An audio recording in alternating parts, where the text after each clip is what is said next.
Well, I don't have a public spreadsheet as far as how to do universal overhead against all the characters in the game. I've had requests asking for information on how to know how to set things up against basically every character in the game. So I decided to stop putting that off and to just make it. So here we go. The first bit of information that you need to understand, though, is the distance between you and your opponent, and this is shown in three different situations, or three different ways. The first is the top, listed at 112 here in the middle, and that is the middle of Yun to the middle of Goki. So you'll see at the bottom right-hand side, there is a plus sign in the middle of Goki under his tassels for his belt, and that shows the middle of his character. It's the same thing for Yun. It is also attached underneath, in the bottom hurt box, another sort of turquoise line that is listed as 75. Now what this line is it is the middle of Yun to the front hurt box of his opponent. And then the line under that in green is the middle of Yun to the green hurt box of his opponent, which is the throw box. So the line that I'm going to use to showcase all of these things, or that I'm going to talk about, is going to be the bottom one, and that is the one between Yun's middle and the throw box of the opponent, because it's the easiest to track to me. Also, the top sort of line can change for certain characters. So as you see here, for Goki, because his hurt boxes move, it goes from 112 to 96, where it sort of fluctuates from the middle of his character to the beginning of his top hurt box. Now, that's annoying as far as getting accurate data, so we went with the other lines instead.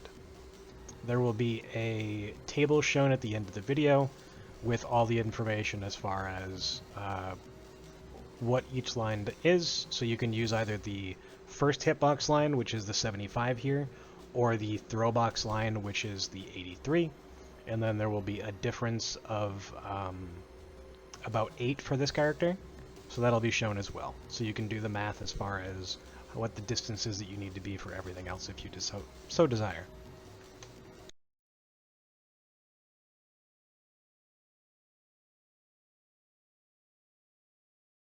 So before we get started, there's a lot of things that need to be covered as far as interactions between your attacks, making universal overhead work in general, and the corner. So, we're going to start by pushing Goki over to the corner. Standing medium punch, crouching leg kick at cancel timing pushes me 59 pixels away from him, using the bottom line. It pushes me 70 pixels away at a medium cadence, and at a late sort of link timing, it pushes me 90 pixels away. So depending on how you are actually attacking your opponent, sets you up for different distances. So the cadence at which you're actually attacking your opponent and doing different pressure also makes a difference.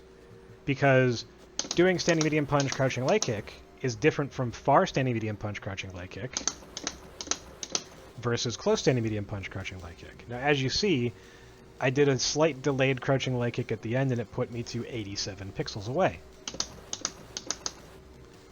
And if I do a double tap afterward for 3, it puts me at like 67 to 73. If I add a delay to the last one, it pushes me all the way to 90. So, depending on what you're looking to do and the distance that you're looking to get to, you can set up universal overheads very easy just by understanding the pushback of each type of string on each character. So before we talk about recovery cancels and all that stuff, there's one important aspect of this that needs to be talked about first. And that is the active frames of your universal overhead when you are in Geneigen is less than the active frames when you are out of Geneigen. So this means that you have to be closer against your opponent when you are in Geneigen versus outside of Geneigen in order for it to actually connect. And this is really important because there are certain situations against certain characters, like Goki as an example, where I can do something like crouch short short at point blank range. It'll push me back to the range for universal overhead. And that may or may not work depending on the character that you're playing against and the cadence at which you're doing your attacks inside of your Gneijin.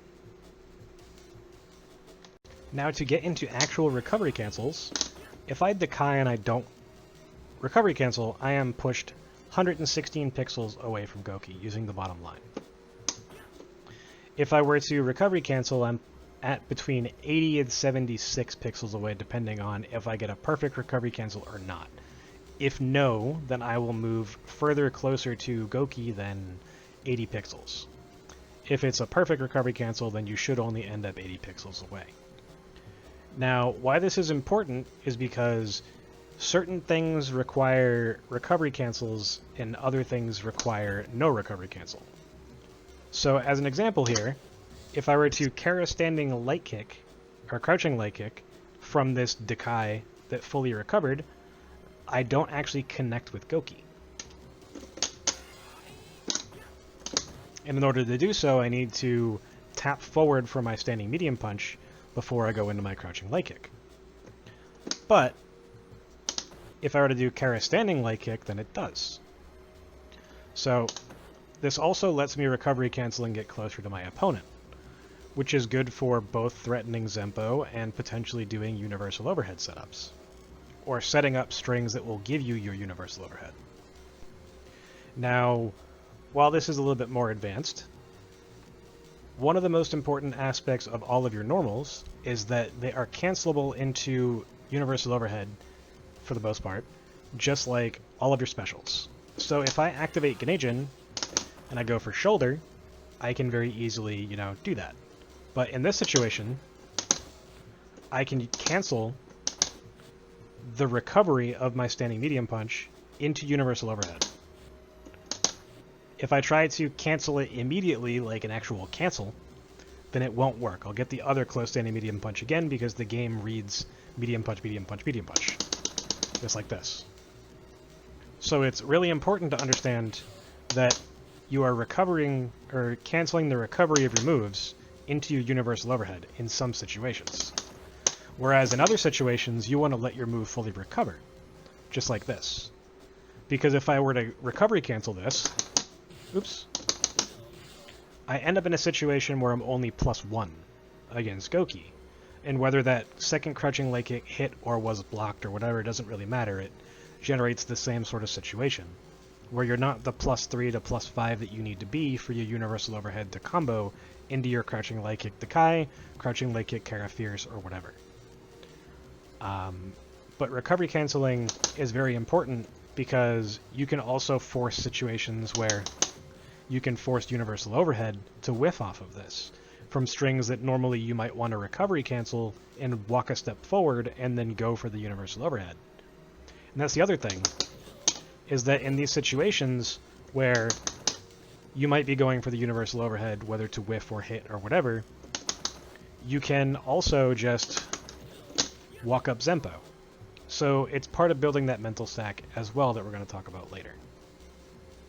But recovery canceling in general is very in-depth, and it is required for a lot of the different setups that you're going to need to do against specific characters. And each character has a different sort of variance in the tightness of window where you can actually make universal overhead connect for a combo. For some characters it's going to be as low as like 5 pixel difference, and for some characters it's going to be as high as like 19 to 20 pixel difference. So there's definitely more leeway against certain characters than there are others, which is very important to understand, because the characters that there are more leeway also means that recovery canceling gives you access to more things more consistently. So one of the important things to understand is activating and putting yourself in position to actually get this to work. So if we activate off of 1, 2, 3, we're forced to traverse some ground between you and the opponent where they have a chance to interact. Certain characters have invulnerable specials, certain characters have invulnerable supers. Like Goki has their DP, Ken has their super, other characters have their own super, like Makoto's SA1. So in the same vein where you're trying to do 1, 2, 3 activate and walk up Zempo, you're still susceptible to your opponent trying to jump out, or your opponent trying to interrupt you, parry, press a button, do whatever, right? And this isn't good, because if your only way to get into universal overhead is to go from normal pressure, then you're kind of screwed, because most of the times you're not going to actually get into the position where you're going to be close enough to set that up. A lot of times you're going to end up in situations where you have to start with far standing medium punch, crouching light kick, or you're going to have to start with something like this, which will open up Zempo, it will open up universal overhead, etc., etc. You need to keep contact with your opponent, but the problem here is as well is that doing far medium punch, crouching light kick, or whatever is going to push you out, which means that threatening Zempo also requires you to walk up. This is getting more into like the game theory of Genijin, but this is like why Dekai is so strong, is because it allows you to use it as a frame trap and as an actual block string to go into a way to get into your opponent to start the pressure that you want to have. And it's the same thing here, is that you can use standing light kick as a way to recovery cancel back into range to threaten with this stuff, which will open up your universal overheads, right? Something like this. So that's also very important to understand, is how to get back in against your opponent to even be able to threaten this. Because some of the windows are so small as far as the distance where you can actually hit your universal overhead that you will need very specific strings to even be able to do it. So understanding how to get into the ranges to make these strings accessible to you is vital to being successful with universal overhead in general. So it's the same thing off of your shoulder as you're pushed back, right? But if you were to activate from crouching light or medium kick or something, you can go right into whatever you want to do, because you're already close enough to your opponent. And it's the same thing if you were to throw your opponent, where you know you're activating on their wake up. Right? There's plenty of ways that you can use this to your advantage if that is your goal.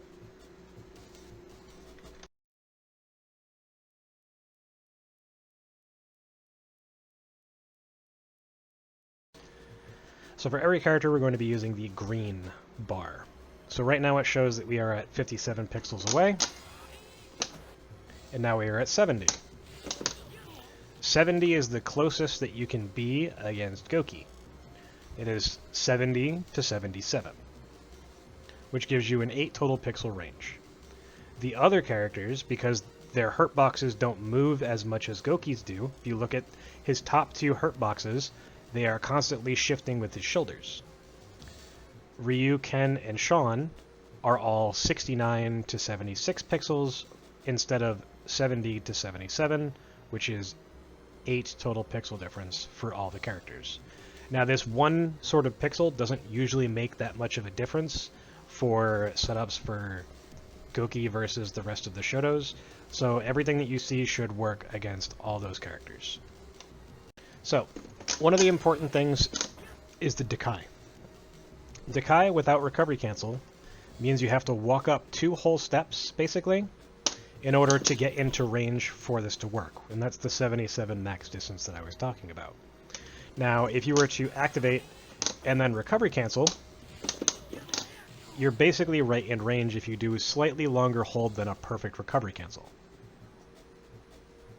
The only time that this is different is if you are further away, because you start with a crouching medium kick not inside of your opponent's range. So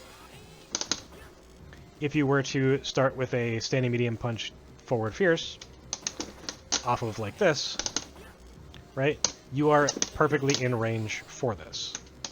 But if you were to do something like this, you are not in range, and it requires you to take that step forward. And this is where the risk comes for messing up your recovery cancel, because if you walk forward too much off of the recovery cancel, you get this sort of universal overhead, which hits at advantage 1, which you cannot combo off of. This is why, when you see Yuns do stuff like this, they will almost always do Dekai into a follow-up like walk up, crouch short, because it's very simple to get the universal overhead off of walk up, crouch short.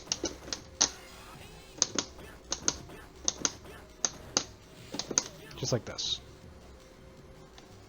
So now we have to talk about the normal pressure.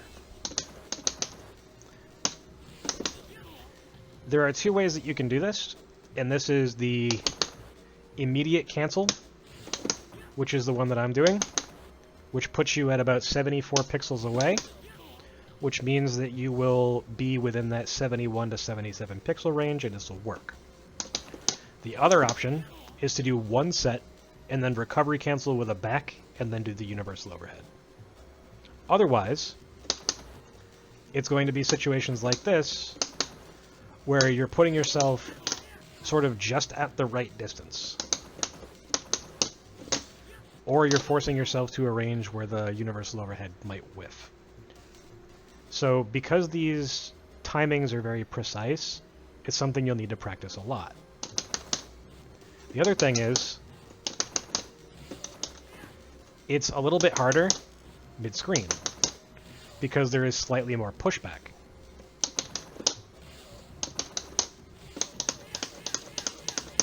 So the way that I get it more consistently mid-screen is to let it fully recover and then tap forward.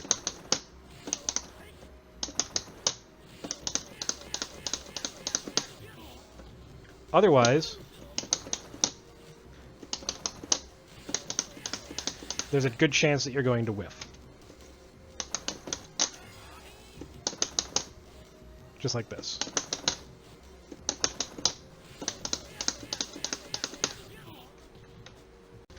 If you are not perfect with your close pressure, it'll turn into far pressure with far medium punch crouch light kick. It's also far pressure off of 1, 2, 3 with stuff like this. Now, the way to use this properly is to let yourself fully recover after the crouching light kick. So you do standing medium punch, crouch light kick, forward universal overhead, and then you combo. Now, standing medium punch is also a way to change things up. You can do standing medium punch into standing light kick. Now, why this is important is that standing light kick can set up universal overheads to whiff, and it can also set up universal overheads to combo with. So while you're going for your pressure, you can set up far standing light kick as well.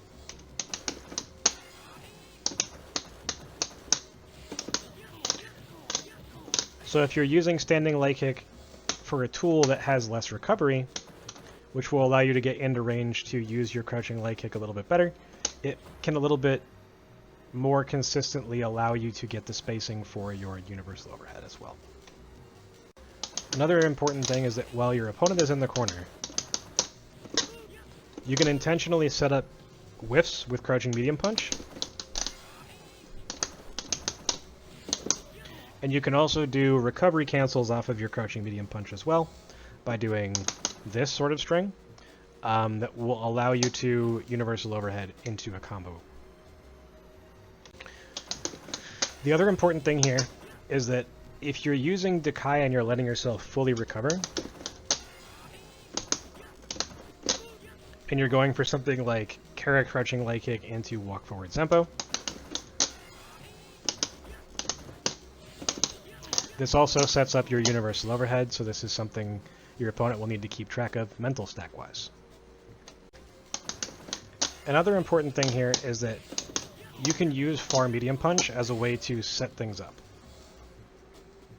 And this also means that you can use far medium punch as a way to set up with universal overheads. It is very consistent to go for Dekai and do a follow-up of either standing light kick, crouching light kick, far standing medium punch. There's a bunch of other ticks that you can do that will both threaten the ability to continue with a frame trap or will threaten to potentially go forward in Zempo, but they all also lead to recovery cancels that can allow you to hit universal overheads as well. Similar to Dekai, you also have access to forward medium kick, where on block you are negative. Now, why this is important is because you get to buffer parry to deal with a lot of the things that your opponents might be able to do. Your opponent might be Ken or might be Dudley or something, and you can consistently forward parry to try to deal with their crouching medium punches, etc. So, being able to just walk up Zempo after this is a viable option in a lot of cases, at least if you are conditioning your opponent right. So, it's also important to understand the distances at which your forward medium kick can hit your opponent. Up close, it puts you at 70 pixels away, or 69 pixels away if you recovery cancel with forward as you land. So, it's important to be able to recovery cancel properly. So when your opponent is in the corner, and you're doing something like this, you can recovery cancel backwards and set up a universal overhead. When going for these things, though, you also have to know how far away you're going to be. Because if you're going for far medium punch into forward medium kick, you actually have to recovery cancel forward, or take that step forward afterward, in order to get the universal overhead. Right? 91 pixels, just in range. So there's a lot of variance as to the distance at which you need to be and what you can do. So there I needed to basically force a walk forward into a carry universal overhead to get the distance from this. And that wouldn't have comboed. So, like, it's very inconsistent. And this isn't something that I would suggest you learn, really. I would suggest something like this, where you're able to threaten the universal overhead to whiff, or to threaten it to connect off of your recovery cancel.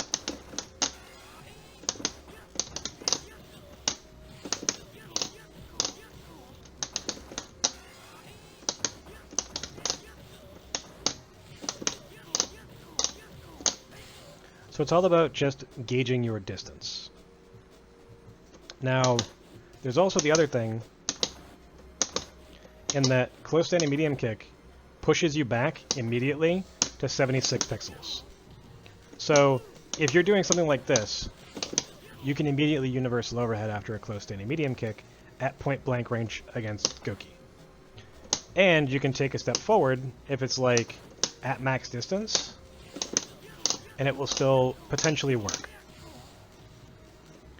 So if you're doing stuff like this to like frame trap for throws or to frame trap for jumps or something, you're not really dead in the water as far as universal overhead being an option to hit your opponent, because, you know, you can also potentially hit them out of the air with this, depending on how they're jumping, etc. So the next thing to understand is your pushback on your crouching light kick.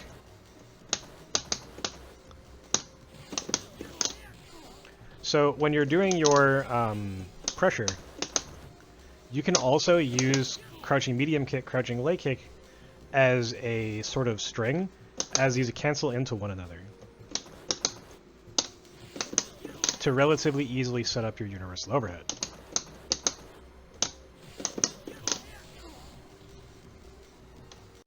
Another important aspect is that if you are like doing Daipon loop correctly, you can also just walk up and do universal overhead.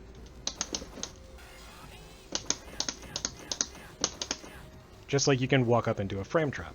So this is another thing that you can add to your repertoire as far as follow-ups go, if your opponent is sort of at that level of mind games. You can also use it intentionally to set up whiff Zempos, or universal overhead into Zempo. Another way to commonly do this is to set up a close standing HP on your opponent's wake up. The other thing is, You can also cancel this into crouching light kick, fully recover, and then tap forward for your universal overhead. There are also some other options that you might have.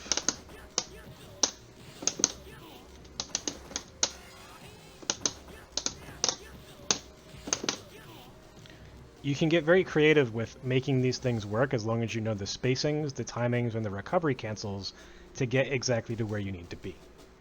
So as long as you know how to properly mix up your opponent from these distances by being able to threaten that walk Zempo, the different recovery cancels, the frame traps, etc., it's very, very lucrative to potentially go for these things.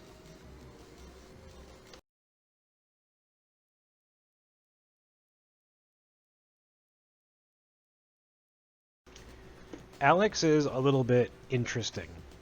He's a big body character that has very weird hurt boxes for his actual animations. So his hand that's in front of him doesn't actually have a hurt box at all. And his head has a very tiny hurt box and it doesn't move.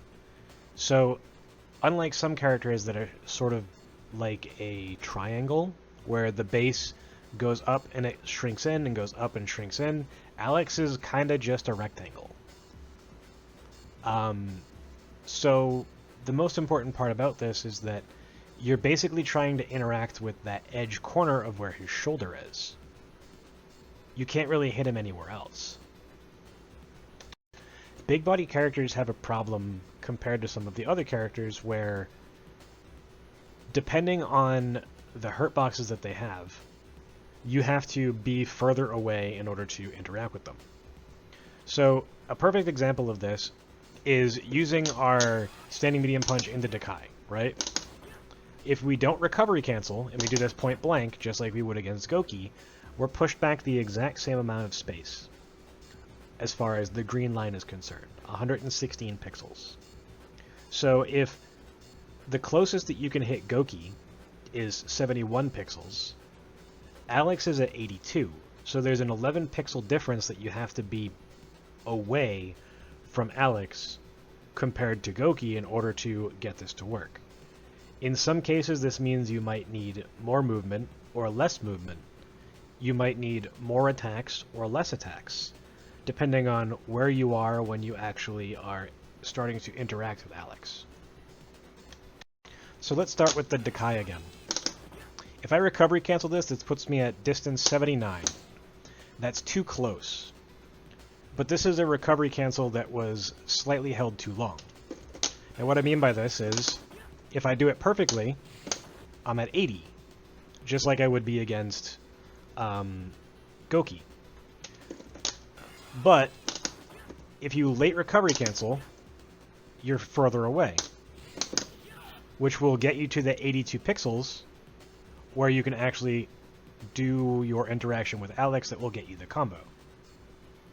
This means that it's a little bit easier the further away that you are, because you can actually get that walk forward into the range that you need to be at from further away.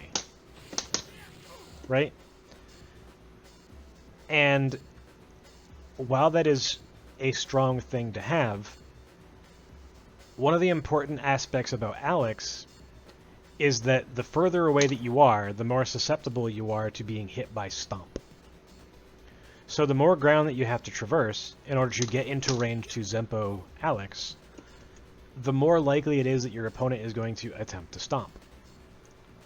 So, going for something like Dakai, while you are only +6, and you can frame trap off of this, it's relatively easy for Alex to attempt to go for a EX Stomp, or a Light Kick Stomp, off of this exact situation.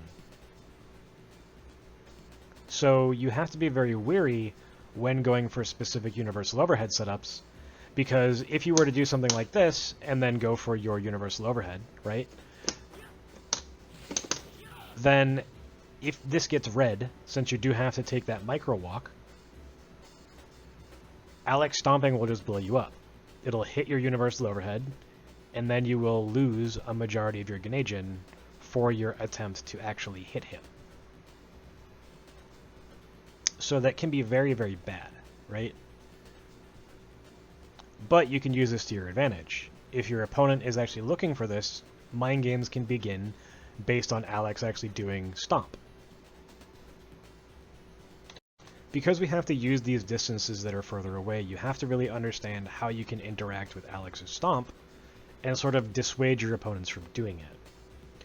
So, in a normal situation, if you're doing something like Dakai, you're going to be able to walk forward and you will be able to block this stomp if that's what they're doing.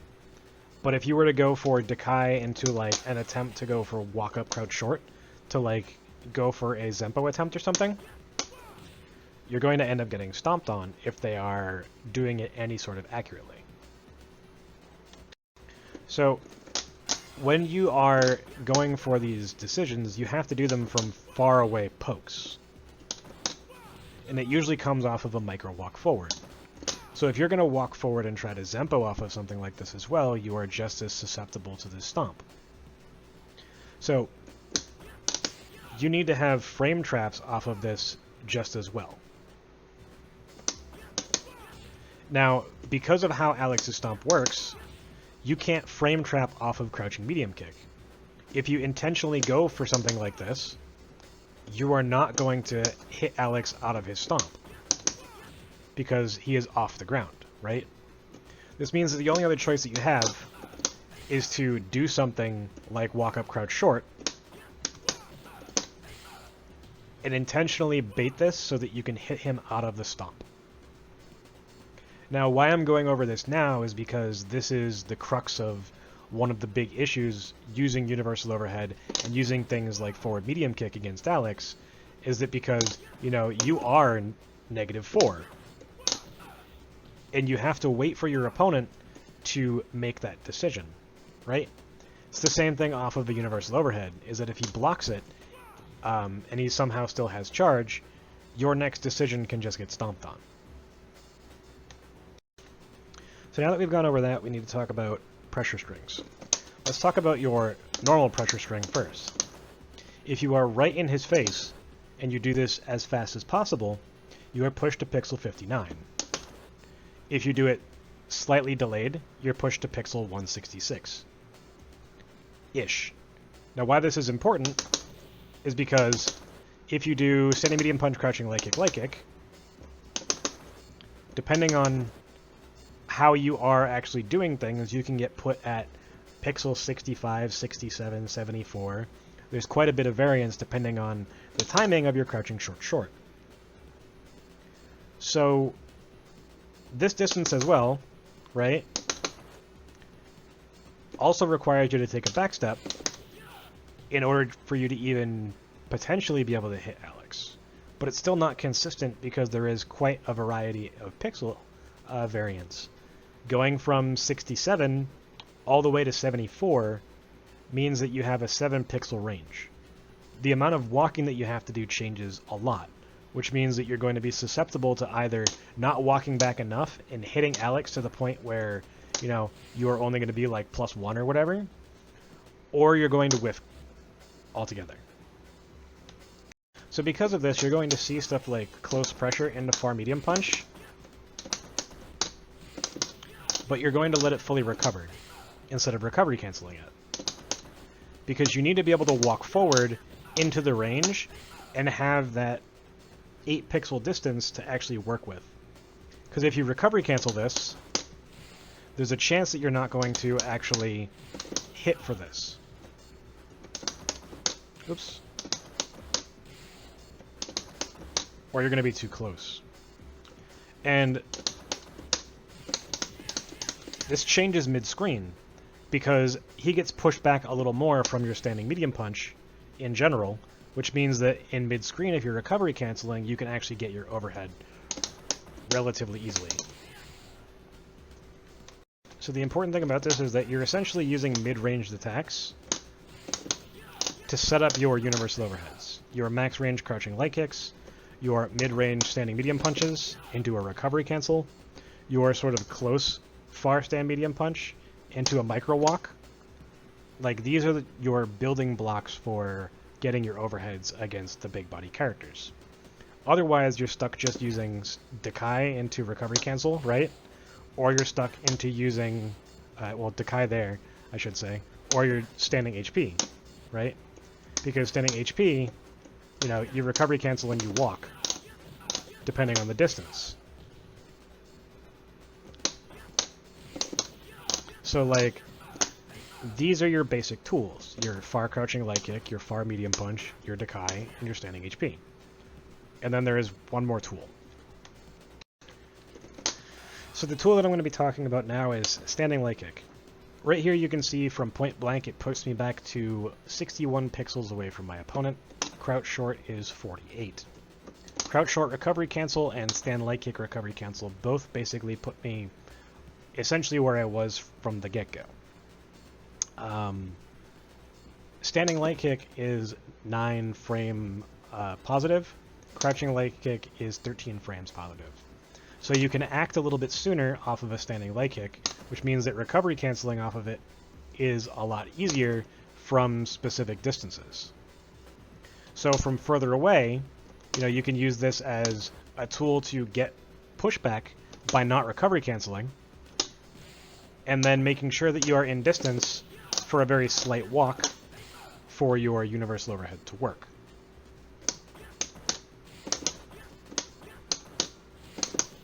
Something like this, right?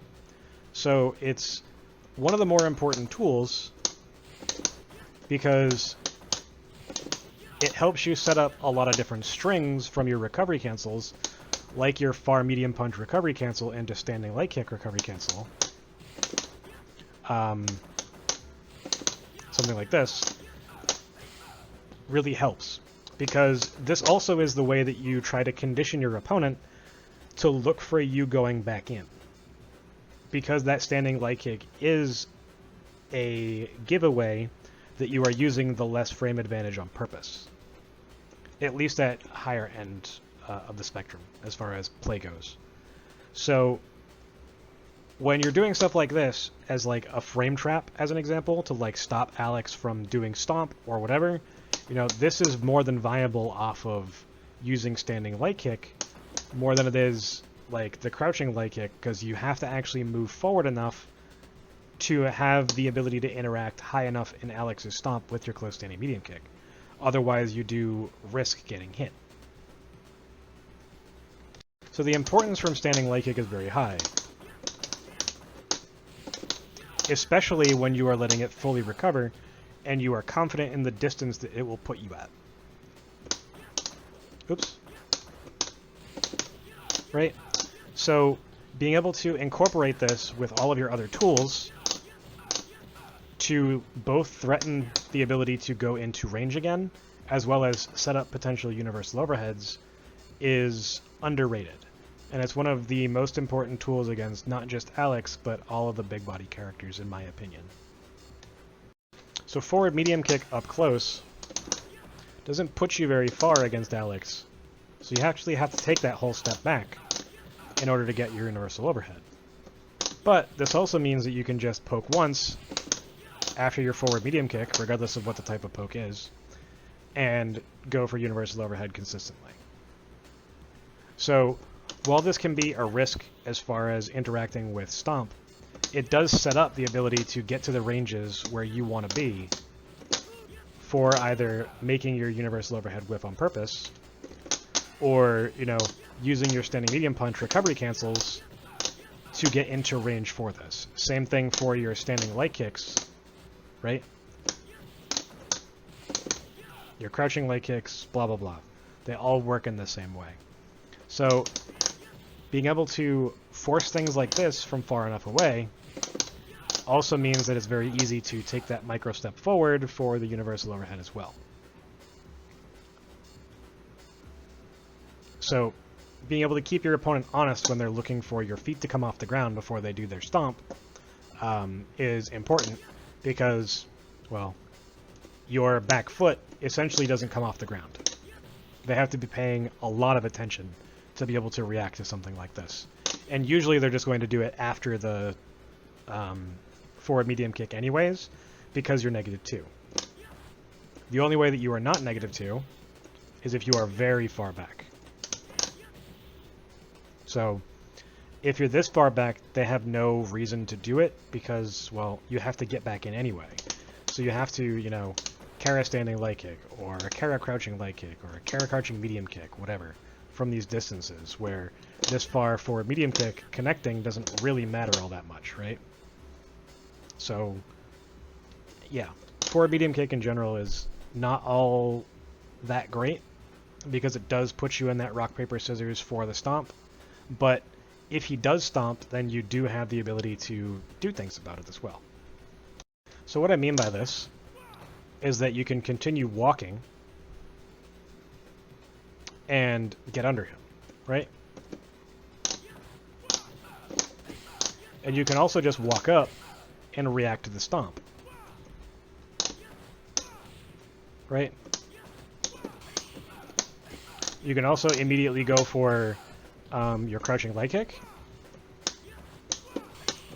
and then you're able to option parry forward. But this is very specifically timed, so it's something you have to train.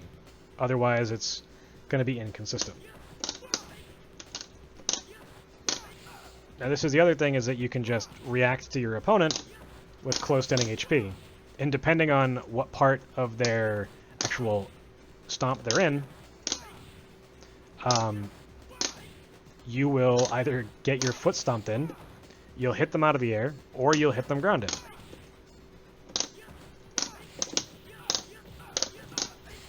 And because of that, this is why you mostly use standing medium kick instead. Because it's a lot easier to sort of do this to the reaction of the sound than anything else.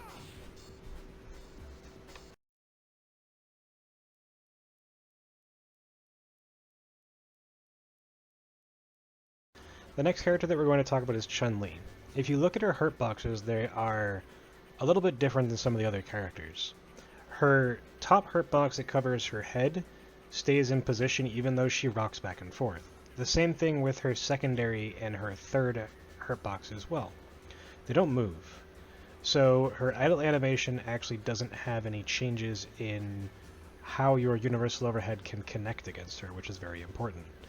Also, because her head is behind her secondary hurt box, you're looking to overlap your universal overhead at this particular point, right? It's the same exact thing, where you're looking to hit right between the top hurt box and the overlap of the secondary hurt box. The distance at which you can hit Chun-Li is also quite variable compared to some of the other characters in the game. The characters with the shortest hurt boxes also have the widest variety of areas at which you can hit them. So Chun-Li in particular has a 14 pixel range, ranging from pixel 67 to pixel 80. So why this is important is because of interactions with her hurt box. When you hit her with forward medium kick up close for something like this, it puts you at pixel 81. So if you recovery cancel this, it puts you at pixel 79, which lets you hit with a universal overhead. So some important things about Chun-Li. For normal pressure strings, there's two variants. There's immediate cancel, and then a slight delay in your second attack. That second, or adding a delay to the second attack, puts you specifically to the spacing where the universal overhead will connect against her without moving backwards. Whereas you still have access to the immediate standing medium punch crouching light kick into that micro step back as well. So there's a lot more variance as to the distances that you can hit, which means that there are more timing options for your attacks. It also makes it a lot easier to do the standing medium punch crouching light kick against her, because you have a little bit more wiggle room as far as the distance that you can get pushed, where this will still work. Against Chun, it's so easy to get a majority of your universal overhead options because the recovery cancel forward doesn't put you too close against a lot of the spacings that your moves actually put you at. So getting it off of stuff like Decay is a lot easier. And getting it off of stuff like Universal Overhead, or sorry, I should say Kara Fierce, is also a lot easier.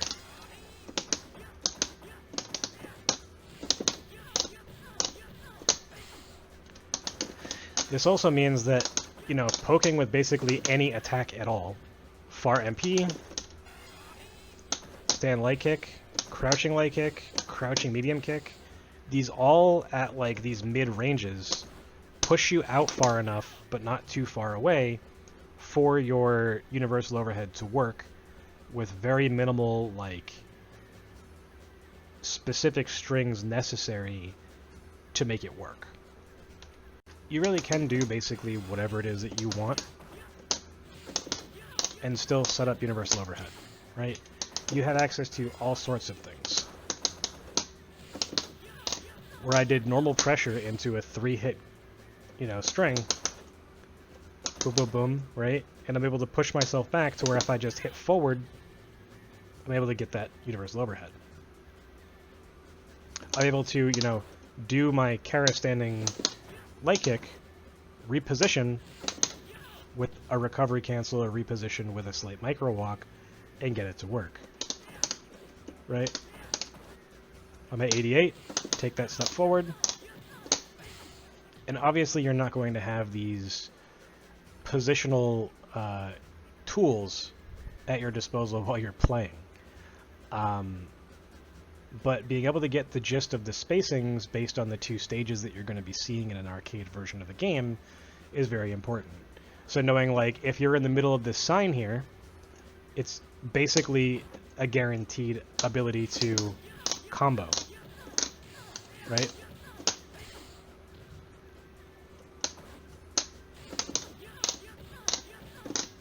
So that's another thing that we will go over in different stages as well, is seeing what sort of things in the background you can look for to know, okay, this is the spacing that I need to be at.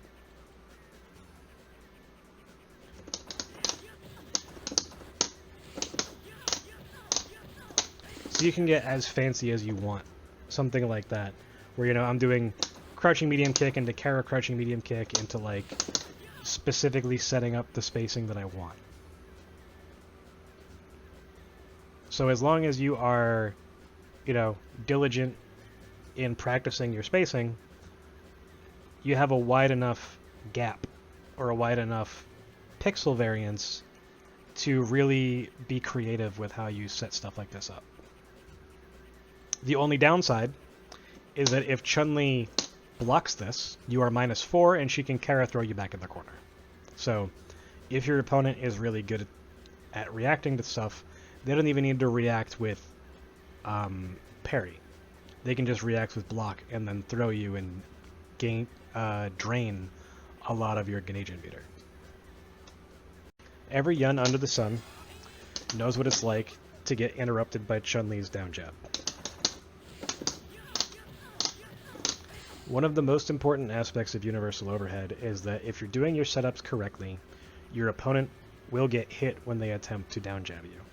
If they do it as a instantaneous sort of response to you doing a normal string that you might walk up and go for a Zempo for after. That's why it's most common after, like, normal pressure or whatever, right? So that's why having these Universal Overhead setups can be very good. And even in setups where Chun-Li might be able to stand up and block, it's very unrealistic if they're not an AI to deal with your walk-up with down jab and then block high and then do something else. Because most of the time they're looking to see that the down jab worked, and then they're going to press crouching medium kick or back fierce or whatever. So, you know, while it is possible for some of the setups to actually quote-unquote get blocked, you are very likely to hit your opponents with this if they do have a tendency to try to interrupt with down jab.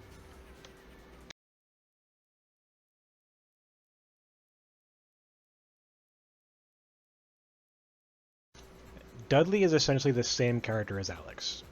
If you look at the hurt boxes, it's essentially the same thing. He has a very small head hurt box. The only difference is that his shoulders wiggle back and forth.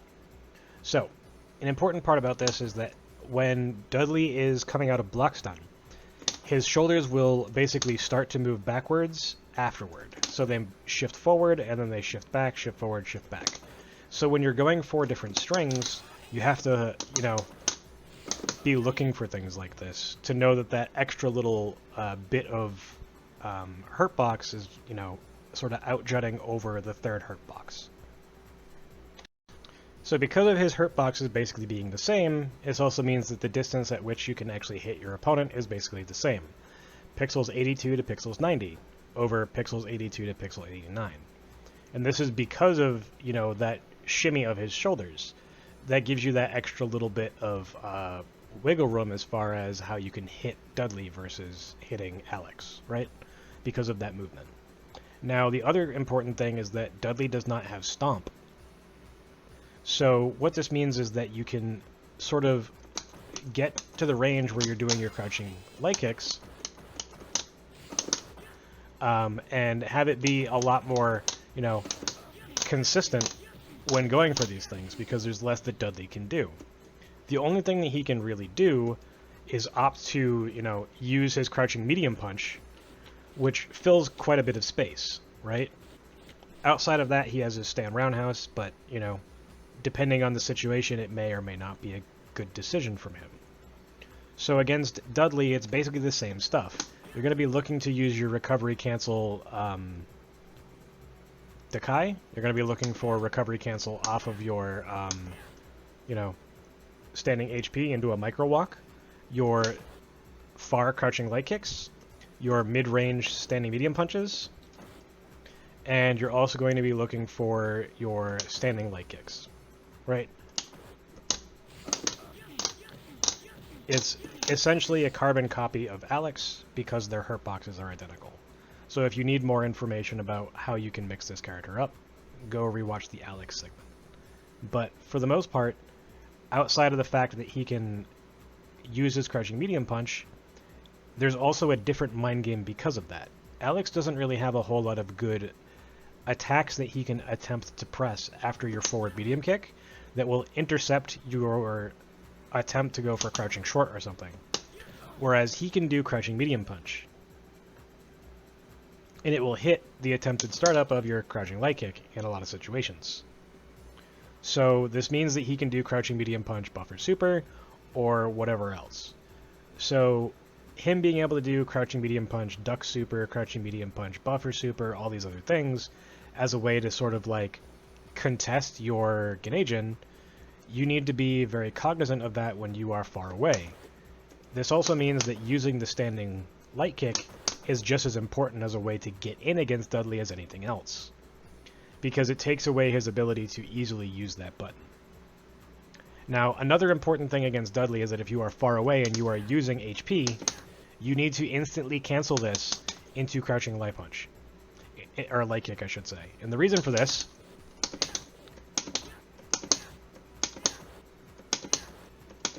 right? The reason for this is because crouching light kick changes your hurt box.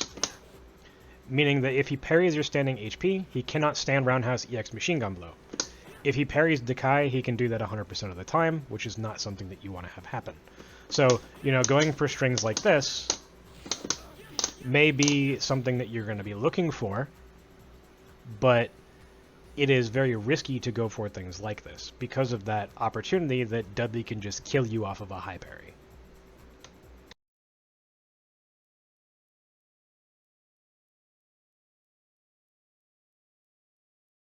Elena is something that not a lot of people think about as a character that is a big body. But her hurt box, with her head sticking out, makes universal overheads on her a little bit specific. Now, what I mean by that is it's essentially the same as against the Alex and Dudley, however, the pixel range is a little bit different. It is pixel 79 to pixel 86 of the green line, which only gives you, about a 7 pixel distance rather than, 8, 9 for Dudley. So the fact that you can do this a little bit closer means that the, Dekai recovery cancel is a little bit better against Elena than it is against other characters. But she also functions the same way as Chun-Li, where forward medium kick leaves you as a positive advantage. So mixing things up with universal overhead and forward medium kick is very important because you get the positive advantage, which gives you frame traps. And the only thing that Elena can really do is look to invulnerable through your stuff and then basically mash super, right? So SA1, SA2. Outside of that, you basically have free range to sort of deal with Elena however you want. And the fact that she gets juggled very easily makes it, worth going for, because being able to do, like, universal overhead into crouching short, forward medium kick, palm, even if that's all you get into your ender, you're going to get a lot of damage and meter from it. Talking about normal pressure against Elena, because her head hurt box is so far out, getting close to any medium punch is relatively consistent. So getting close to any medium punch crouching light kick at point blank puts you, at 59 pixels away. This means that if you try to walk back, you can either walk back too far and whiff, or you'll hit and you won't be plus enough to actually have the universal overhead connect. So you can slightly delay your cancel for your standing medium punch crouching light kick in order to get that micro step back universal overhead to work. And this is the only way to really get it out of this situation. But you have to be very intentional with your cadence on your standing medium punch crouching light kick, because if you're doing instant cancel, instant cancel, instant cancel, it's not going to work. Same thing with this, is that if you do standing medium punch crouching light kick, I still have to tap back in order to get my universal overhead to combo into my crouching light kick, because I was only at pixel 73. So that's at the instantaneous timing, where you're only between, 73, 75, etc. And you still need that, step back in order to make this work. So like the other big bodies, you can use crouching medium punch to set this up instead. So you do delay crouching medium punch, it whiffs.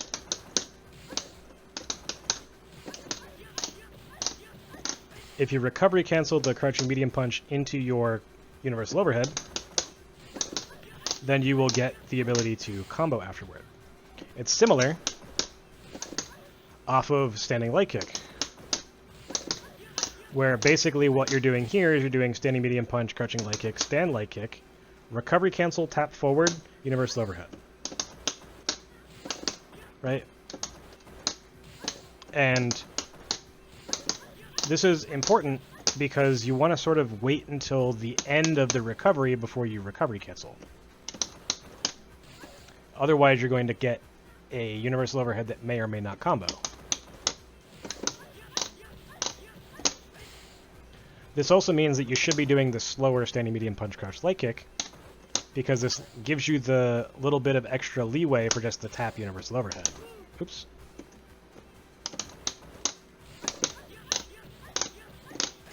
To make it a little bit more consistent. And this is also why, you use standing light kick against bigger body characters, is because of that pushback, which allows you to set up the spacings that you want. Right? Now, being able to recovery cancel into crouching light kick and then set this up is also another thing, depending on the situation.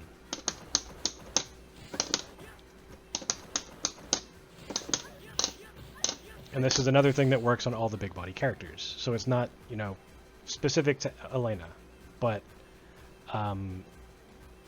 it is very useful. Another thing that's cool about Elena is that she gets the same sort of standing or crouching medium punch stand HP Zesho stuff that other characters like Shotos might get, where this isn't common that you would do this on block, but it does exist, where you're able to force the 2-hit rather than the 3-hit, which gives you the opportunity to go for a frame trap after this because you are positive. Because we know that forward medium kick leaves us plus, we don't really have to worry about her trying to contest things afterward. So this sets up universal overheads off of far standing medium punch, recovery cancel, and it also sets it up off of standing light kick, recovery cancel. Similarly, immediate crouching medium punch, or medium kick I should say, into a slight micro walk also works. But if you try to do for crouch short as soon as you land, it's very inconsistent. So you actually need to recovery cancel with forward and then go to down. And this can put you into the range where, you know, you're going for max distance crouch shorts to get your universal overhead that way. But it's a little bit more inconsistent because it's not quite as easy to get this spacing as against the other characters where their hurt box is pulled back slightly compared to where her head is, where you're interacting with the second or third hurt box down rather than the initial head hurt box. So it's basically the same thing as any other big body character, where you have your like Kara standing HPs into walks, you have your Dakai's into recovery cancel, you have your crouching light kick at max range, and then you have your standing light kick, and then your standing medium punch. Oops. So it's essentially the same thing, just unlike Dudley and unlike Alex, there's not as much that she can do outside of just like wake up super or buffer super. She can try to buffer EX DP or whatever, but you know, that may or may not work. It's not something I see done very often. But because she does function like every other big body, you just have to do the exact same thing that you would do against that Dudley or the Alex, or potentially Urien.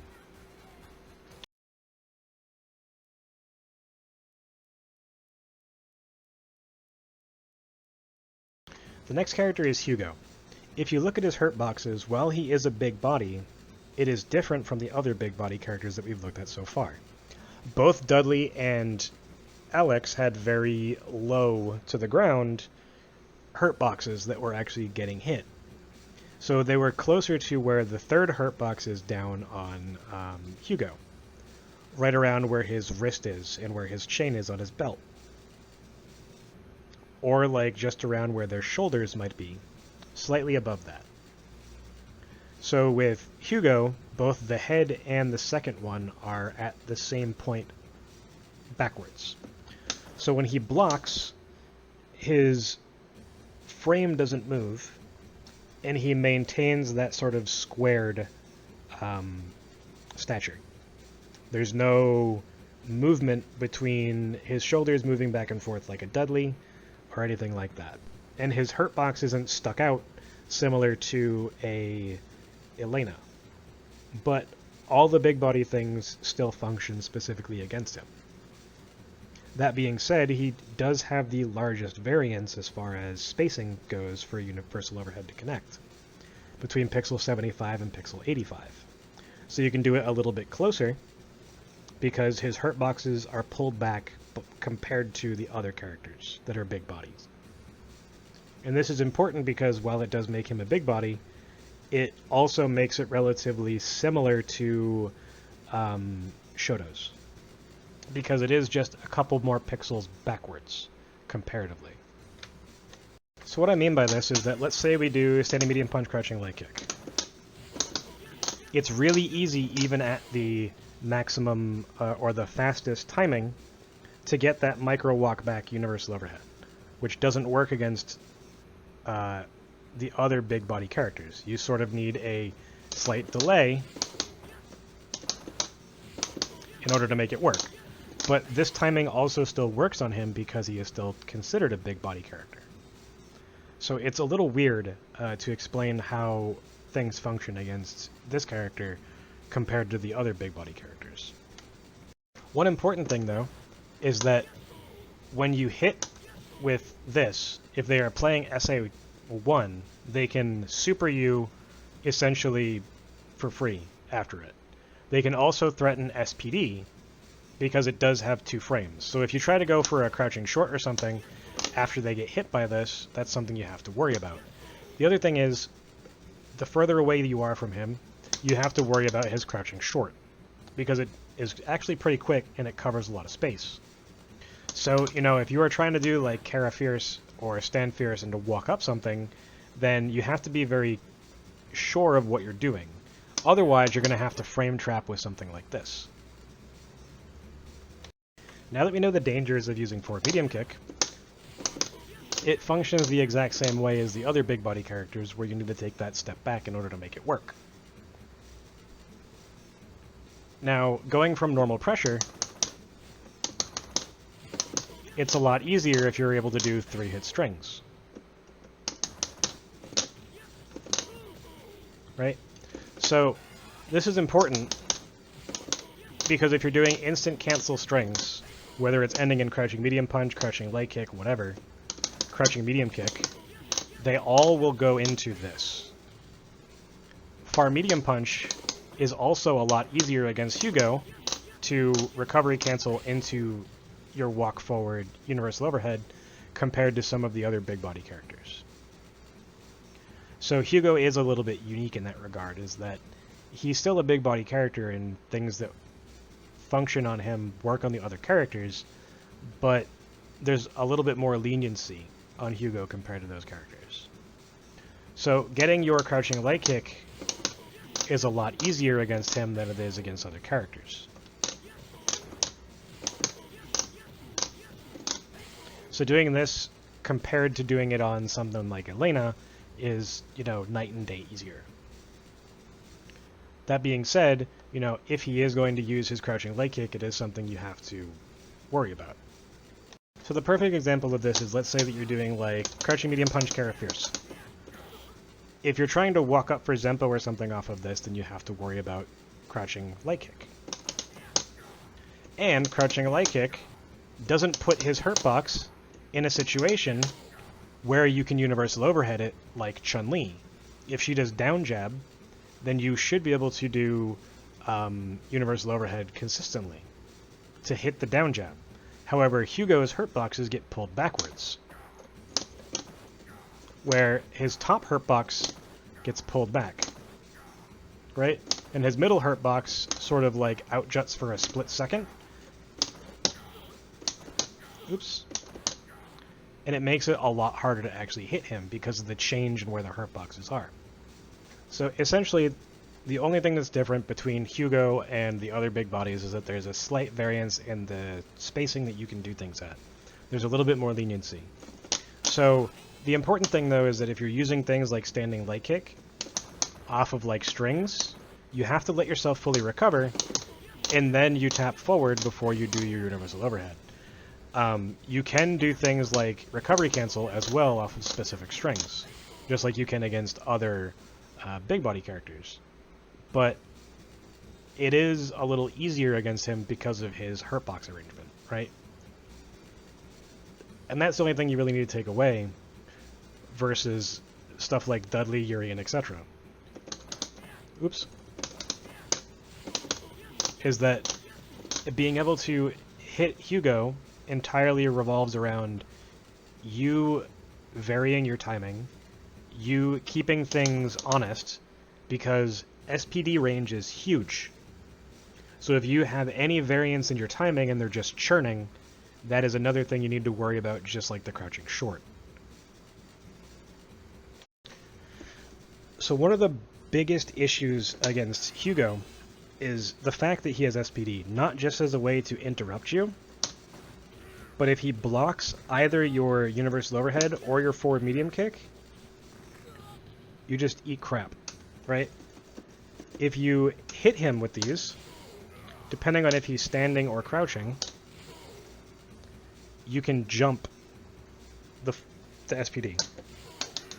But if you try to, you know, go for crouching light kick, or if you try to do anything else, you're just going to get scooped. It's the same thing like if you're going for pressure, where if they're always blocking, you can still manage to confirm by adding those delays if they're churning. But if the opponent knows that they can punish this with SPD, it eats a lot of your Ganadian time when you actually get SPD'd. So it is a huge risk if you know that your opponent is capable of reacting to these forward medium kicks, or reacting to, you know, the universal overheads. So, like, if you're doing crouching medium kick, Kara Fierce, cancel, you're out of range of SPD from even doing anything, so that's something that's important, right? So, even if they're trying to super alpha something like this from far away, you can still get away with it. But then you have to deal with him trying to use crouching light kick as a way to stop you from coming in again. So it's kind of risky, because then if you try to get in with something like Dekai, or if you try to get in with something like Shoulder, if they're buffering parry, then you can either just die or lose the rest of your Ganajin for it. So there's one last thing that you need to know as far as options off of, like, universal overhead, and that's that you can immediately combo into crouch short, stand roundhouse into palm, which is the highest amount of damage sort of combo route that Yun has against Hugo in most situations. But even though you do have, you know, the wider variance and pixel spacing, it is always going to be a risk to be going for these universal overheads because of the forward medium kick and universal overhead being blocked risk. And also, the further that you are out away, he does have the option to go for that crouching light kick, like I said. So even if, you know, he blocks this, you can't do crouching light kick before his crouching light kick should hit you. And that'll push you back even further and, you know, cause other problems. So even though Hugo is a big body character, he's treated more like a Shoto because he does have that little bit extra wiggle room. But it's not quite as easy, you know, as someone like a Chun-Li, or, as you'll see later, Twins. But he does have all the big body things that work on him. So even though he is a big body, it's sort of like with an asterisk.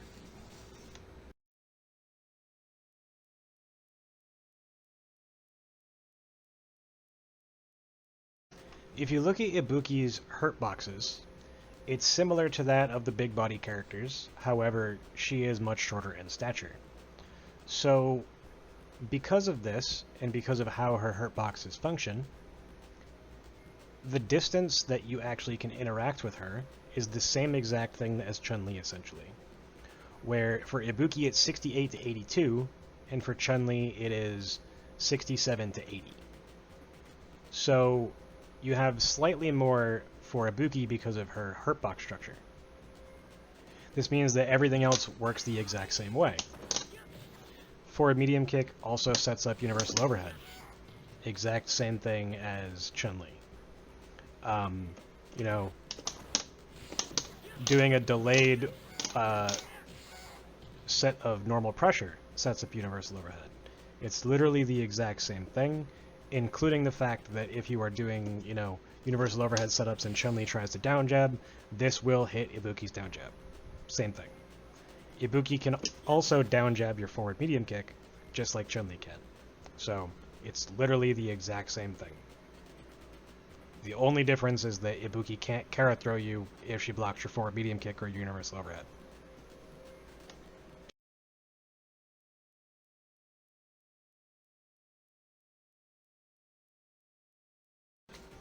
Makoto is very weird. Her hurt boxes are set up like a pyramid, going from smallest at the top to largest at the bottom. And there are 3 specific points where you can actually interact with these hurt boxes. The top one near the head, it will still combo as long as you are overlapping the second portion, and then you can technically hit near where the hand is at the 3rd down. This gives you a wide breadth of actual, like, pixel distances where you can hit her. She has the 2nd largest variance, as close as pixel 60 and as far away as pixel 75. Now, one of the most important things about Makoto is her crouching light kick. And that is, if you are properly spaced, you can go over this completely and hit her, just like you could Chun-Li. But there are other situations where it pulls her hurt box back, As you see, both her middle hurt boxes disappear, similar to Hugo. But her head stays where it is. So you can hit her as her head sort of locks back into place. So this is the most important thing to understand when trying to get in or do strings against Makoto, is the interactions with crouching light kick. Essentially, any string that you want to work against Makoto, up close will work.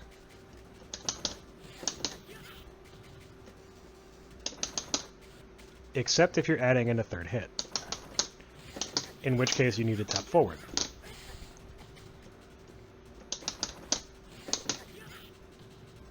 Now, the forward tap is also very important in general for specific setups, and this is where a mind game can come in. In normal pressure, you might want to go for a Zempo, in which case the Makoto might do this crouching light kick that we talked about. And if she does that, it changes how you have to input your universal overhead in order to get it to connect. Now, in this situation, if I were to tap forward for my universal overhead, I will get a -2 advantage. However, if she does her crouching light kick and I do the forward, her hurt boxes will be pulled back and then snap forward, which will allow the forward before the universal overhead to hit her. So let me show you an example. So if I do my normal pressure and I try to do universal overhead, it doesn't work. But if I tap forward, it does. Now this is a mind game between you and your opponent. But if you think that they're going to be going for the crouching light kick to begin with, then you should just be frame trapping instead. Right? Because you can get just as much damage from a frame trap as you can from your universal overhead. As long as you can time things properly and know your spacing, you can still do 3-hit setups against Makoto. And if you aren't sure that you are at the correct spacing, just add a forward tap. And that's pretty much all you have to do for everything that you would do for Makoto. Far medium punch, recovery cancel, sort of walk forward, universal overhead. Right. Standing light kick, crouching light kick, Nikai from a close range, Nikai from a far range with a large walk, Kara Fierce. You get the idea, right? You can really do basically whatever you want, no matter what it is.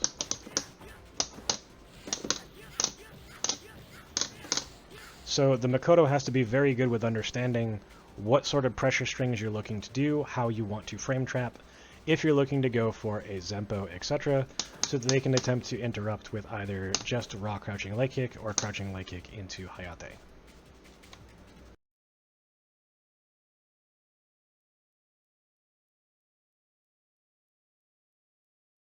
Necro is one of the biggest pains in the butt in the game to get universal overhead to work consistently. His head moves forward and down and then juts backward rapidly. This happens specifically as he's coming out of block stun as well. So as he's coming out of block stun, his head goes down and then jerks back up. So this makes hitting universal overhead very difficult because this is something that's hard to really showcase. And the bottom hurt box is so variable that, well, the throw box goes out further than the hurt box. So you can throw him sometimes at ranges that you can't even hit him. So it makes it very weird. Now, Necro has one of the shortest distances as far as variance in pixels that you can hit universal overhead. It's 77 pixels to 82. To put that in perspective, that is the maximum distance to hit Shotos, basically, is the closest distance that you can hit him. And the furthest distance away is the closest distance that you can hit a big body. So it's really one of the most annoying things to hit because of how his hurt boxes move more than anything. The most important thing to understand about Necro's hurt box is that when he is put into proximity guard, his hurt boxes change, and his head hurt box is the one that still sticks out, but it doesn't move. So this is the usual hurt box that you're looking to actually hit, because you're hoping that your universal overhead will put him into proximity guard so that you can interact with the head portion as it's not moving. One annoying aspect of this is that if you are not perfect, your crouching light kick will whiff after your universal overhead. Which means that sometimes you will have to do standing medium punch into forward fierce as your follow-up instead of your crouching light punch. This also means that you need to hit your universal overhead slightly deeper, as you need a little bit more frame advantage for the standing medium punch to even combo. This character doesn't make any sense. Now what I mean by that is if you look at his hand, it is clearly right above his head's hurt box, right? But if I universal overhead, I can interact with his hand, because it's right on top of the hurt box that is right above his head. Which makes hitting universal overhead so that it hits the head portion very, very specific. So, while you can do stuff like this, it's not always guaranteed to work, right? That crouching light kick whiffed, even though the universal overhead would have been, or should have been, spaced properly. Right?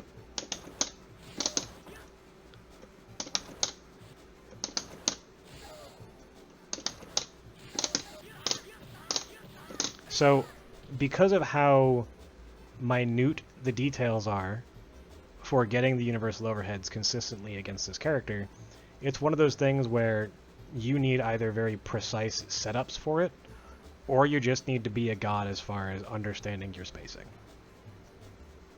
So let's talk about spacings that we know will work.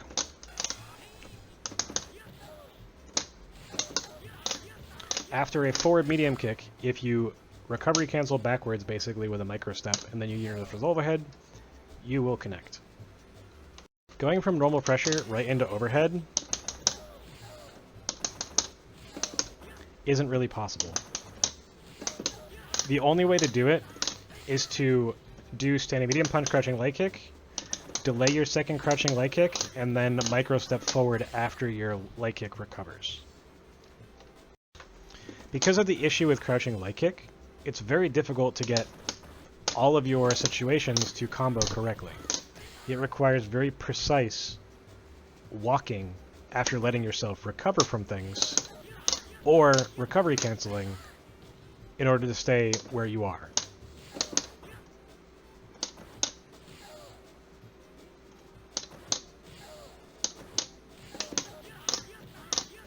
Right? But if you were to do something like this, there's a chance that your crouching light kick will whiff, even if your universal overhead hits at a timing that should normally combo. So what this also means is that normal setups like this can work. Things like double recovery cancel. But just doing Dekai into universal overhead has a risk of whiffing completely, or having your crouching light kick whiff if you don't get the perfect micro walk off of your recovery cancel. So doing some of your normal pressure stuff doesn't work. Using crouching medium kick instead does, as long as you're instant canceling like this. There are really no super consistent ways to do this. It's kind of just getting lucky when you're even doing it from just crouch light kick, crouch light kick, crouch light kick pressure. Right? Because sometimes you'll whiff, sometimes you'll have just the right forward momentum with your recovery cancel into your universal overhead, etc., etc. And then there's some times where you'll get the universal overhead that your crouching light kick will whiff. So, like, no matter what you do, almost all of this stuff is going to be very inconsistent. So, in my personal opinion, don't really do universal overheads against this character. it is entirely possible, but hitting them consistently, not so much. The only other thing that you can do is like stand light kick, and this is if you are very comfortable with knowing when to recovery cancel this and when not based on the distance.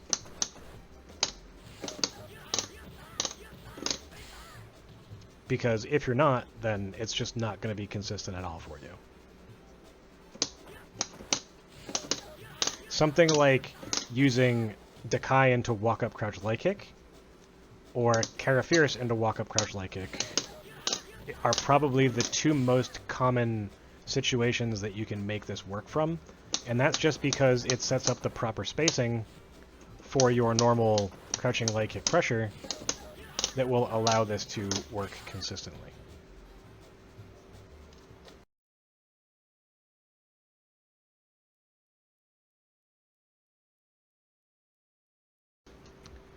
Oro is very similar to Elena. Both of their heads stick out further than their other hurt boxes. However, because of the layout for Oro's, it's a lot simpler to interact with than Elena's, in my opinion. It's not quite as funky as Necro's because there's no movement of the hurt boxes or anything like that, but his head is positioned similarly. Now, because of that, there's one thing that's also important, is that his max distance is the same as Hugo. Which means that any of the strings that would work on Hugo will also put you at the correct positioning for universal overhead against Oro. So Hugo was sort of this amalgamation of a big body and a Shoto. And Oro is very much the same thing. Also, because he's a small body character, forward medium kick hits the same way as it does against the girls. So Elena, Ibuki, Chun, etc. Which means that the universal overhead will also work after the forward medium kick. Otherwise, it's just going to be very similar to what Hugo has work and what Elena has work.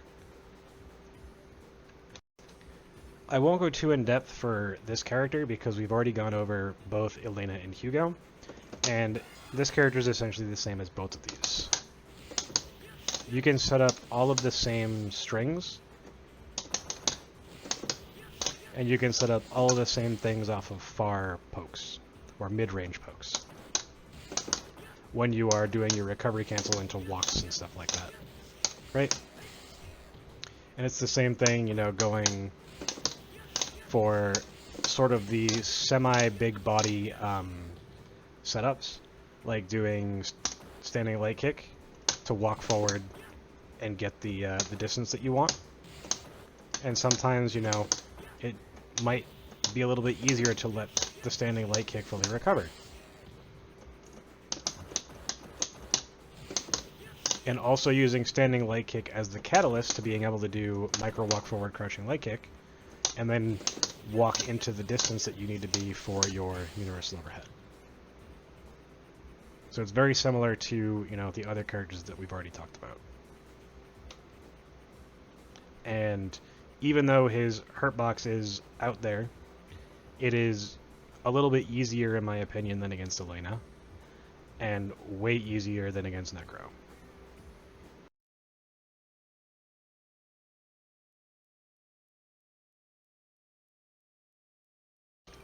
Q is interesting. You might think that Q is going to have the big body sort of hurt boxes, because he falls like a big body, and he juggles similar to the other big bodies. But that's not the case. He actually has a pixel variance very similar to Ken. So Ken is from 69 to 76, which is an 8 pixel variance. Q is from 68 to 74, so that's only a 7 pixel variance. But for the most part, because it's only 1 pixel difference from the earliest distance that you can hit, most of the things that will work against Ken will also work against Q. So, similar to Ken, If you do a standing medium punch, crouching light kick, timed correctly, you will set yourself up for a universal overhead. If you do this, this won't work. So you actually have to take a step forward, or a micro step forward, after a 3-hit string, and then go for the universal overhead. Right? So even the other attacks that don't have quite as much pushback, like crouching medium punch, still will not work. It still requires some sort of different cadence and a micro walk or a recovery cancel in order to make stuff like this work. While some things work against the Shotos, Q doesn't have the same hurt boxes as them. So even though the distance is very similar, getting to those distances might be a little bit harder, because his hurt boxes do move up and down. His head moves up and down, and both the second and third hurt boxes are within the orange box itself. They're not extruding from it, like the bottom one is. And that makes a lot of difference, because you actually have to hit further into the corner than you might otherwise need to against specific characters. So the distance might be the same, but getting the end result is going to be a little bit more difficult. Right? Being able to do crouching light kick, crouching light kick, crouching light kick, micro walk forward, universal overhead is easier against Shotos than it is against Q. Because even though it is similar spacing, it still has to, require the correct movement in the pushback based on how, close you can get to him with your crouching light kick connecting versus some of the other characters is also important. Because a single crouching light kick at max distance will put you over 100 pixels away. And since Q has a very specific maximum, similar to Ken's, where it's 74, you have to walk quite a bit, right? So I would need to walk like 29 pixels at this point or something like that in order to get my universal overhead to connect. So the amount of walking that you have to do is very different compared to some of the other characters. And it's the same thing off of like a recovery cancel to Kai. Because with no recovery cancel, again, you're at 116. And with a recovery cancel, you're at 80. And since 80 is too far out, you need to be able to tap forward even after your recovery cancel to hit this. It is very similar, against the Shotos and stuff. So when you are doing different things, you also have to know to push back of them. So like recovery canceling your standing light kick, as an example, means that you can put yourself into range for something to work.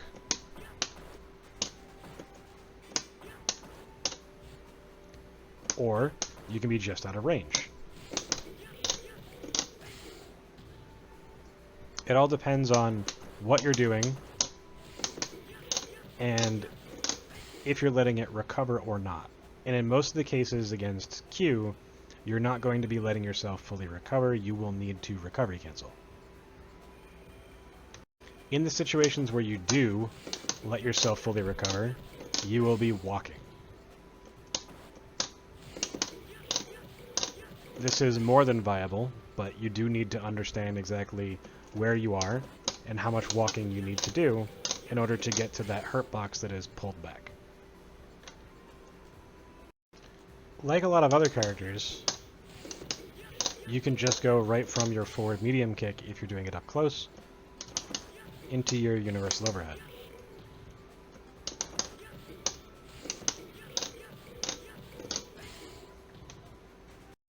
So while he is similar to Chun, Shotos, Ibuki, it's not the same, just because of his hurt boxes. Even though the distances are the same basically for Necro and Oro and Elena, essentially, or very similar, but the way that they interact is also very different. And it's the same thing for Q. So if you're doing things like the Kai micro step forward, you have to be very confident in the amount of space that you have to walk forward because of the change in how the hurt boxes are laid out a bit, right? It's the same thing for doing like Daipon loop into recovery cancel into micro walk forward.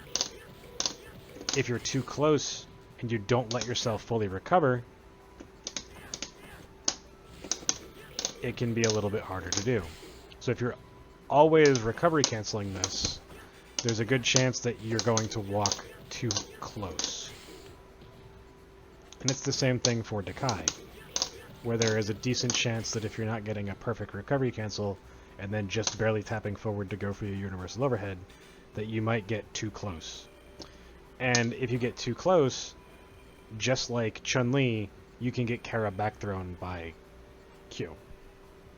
So this is something that makes it a little more dangerous to deal with, is because if Q blocks your universal overhead, he has plenty of time to Kara backthrow you.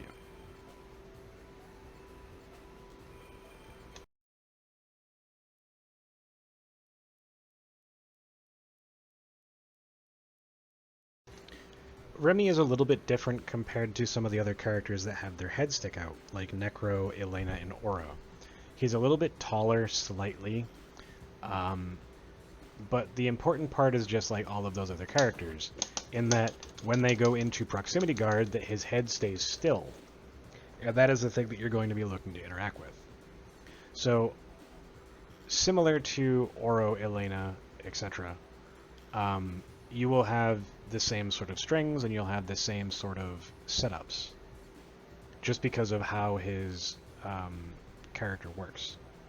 Now, the important part about universal overhead forcing proximity guard is that Remy has an idle animation that forces his head backward, and as soon as he gets put into a block, his head immediately snaps forward and goes to the position that you most want it to be in when trying to universal overhead it.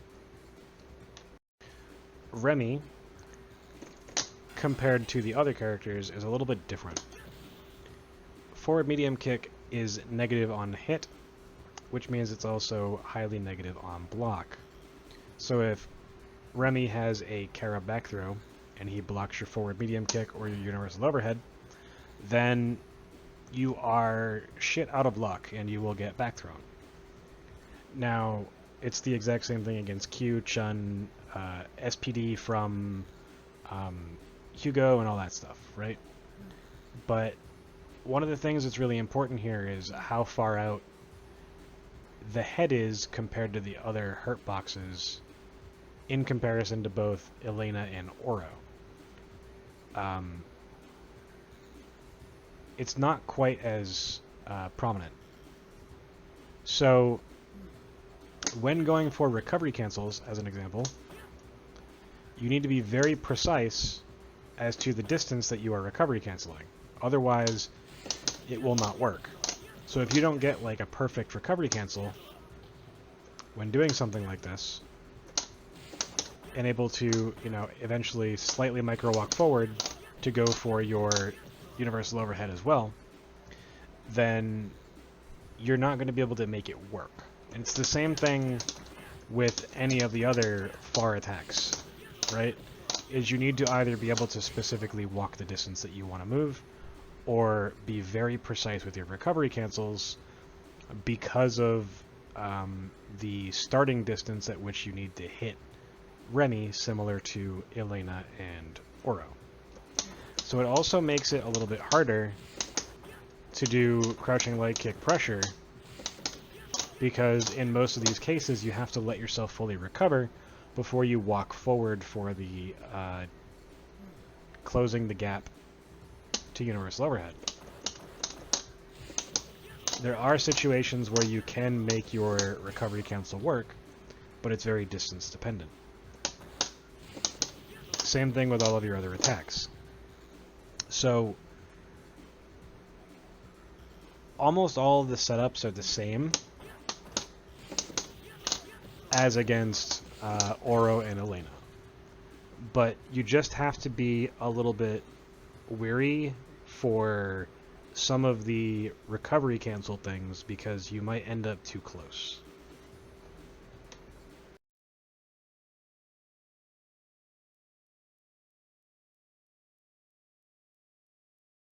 "12 has very similar numbers to Makoto, in that he has a very wide pixel variance for the spacing that you can actually hit him with universal overhead.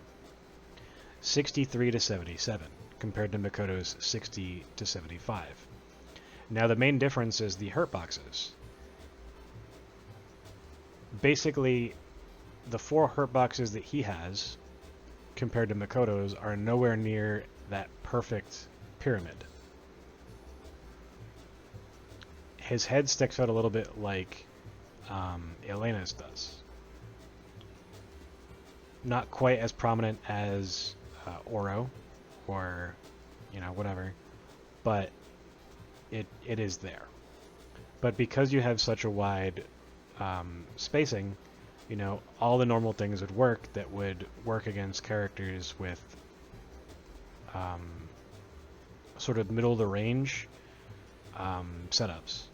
So the numbers between 63 and 77 exist for Ken, which is between 69 and 76.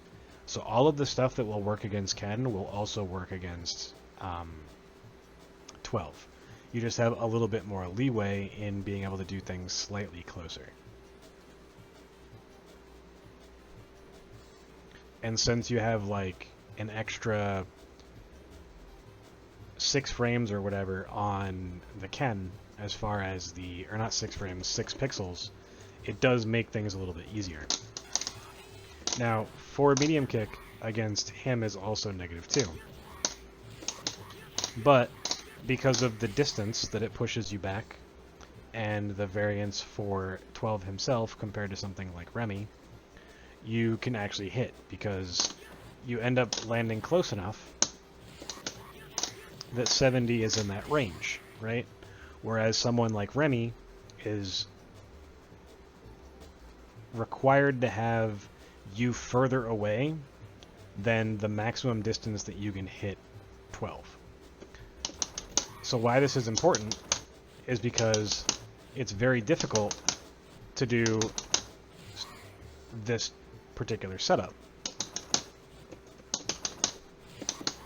And while it's possible, it requires you to do immediate cancels into one another, into basically canceling your crouching leg kick into universal overhead.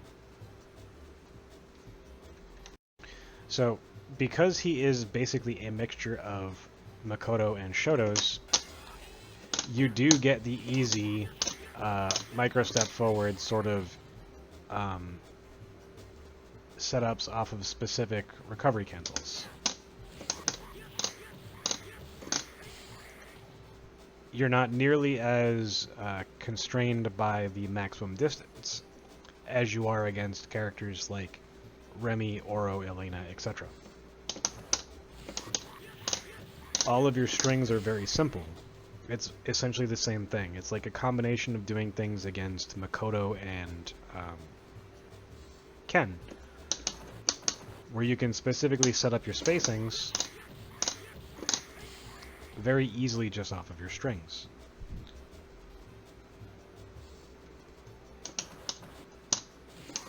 And you can also let yourself fully recover and then just, you know, walk up into the range that you know that you need to be in.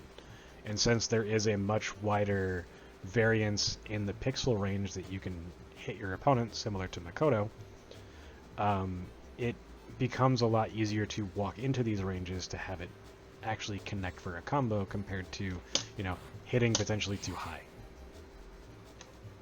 I'd say that it's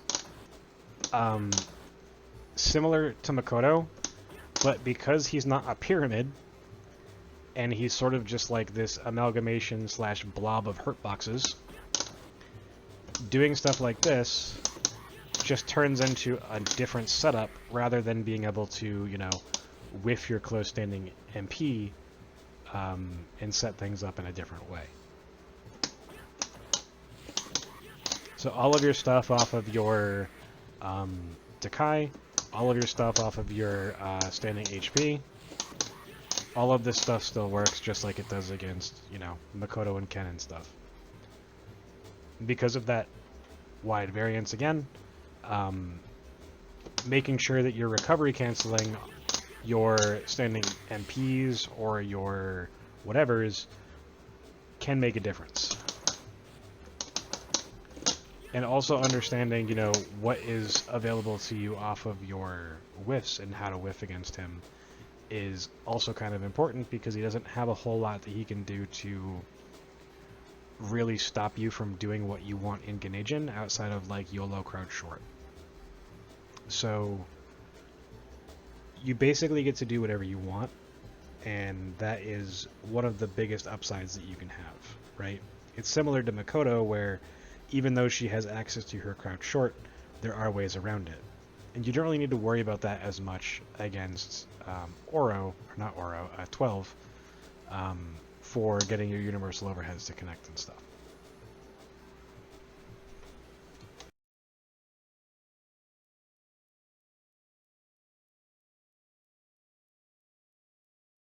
Urien has the exact same distances as Oro and Elena, essentially. But his hurt boxes are nothing like them. He's more of that triangle sort of thing for the first couple hurt boxes that he has. But as you see in his neutral animation, his hurt boxes move. So this is something that you need to account for when doing specific things. But just like every other character, you know, you want to make sure that his hurt boxes stay where they are, so that you're able to interact with that second hurt box and get your universal overhead to hit it while his head is far away. Doing anything that would work for Elena and Oro, like a perfect recovery cancel off of a Dekai, or a 3-hit string, timed very specifically, will also allow you to get your universal overhead to work. And then you have, you know, all of the more complicated things too. You also have access to all of the things that these other characters do as far as complicated stuff, right? Having your crouching leg kicks at very specific distances is very strong. Also specifically against Urien, because this sort of thing, even if he down parries it, he doesn't really get anything for it, right? So it's very important to understand how you can use these more complicated setups against these characters. So it's important to understand your more complex tools, like setting things up with far medium punch. Now, medium punch is very important, just like standing light kick is, against not only Urien, but the other characters as well. But standing medium punch is even more important against Urien, because frame trapping things high is also very important. When going for forward medium kick, being able to check their attempt to knee drop or check their attempt to headbutt is like a very high priority, because it is one of the easiest ways for them to attempt to get out of stuff like this. So like their headbutt might go under or over your crouching light kick and let them back throw you into the corner or something. Or they may attempt to crouching jab into tackle or something. And if they do anything other than that crouching jab, this will tend to, you know, beat it. And this also is a setup to go right into a universal overhead as well. Also doing stuff like this. So just because all the things that work against Elena and Oro work against Urien doesn't mean that there aren't things that can be slightly better based on the matchup like this. So the same thing that I showed before with the crouching light kick, crouching light kick, crouching light kick, this is something that Yakun abuses a lot.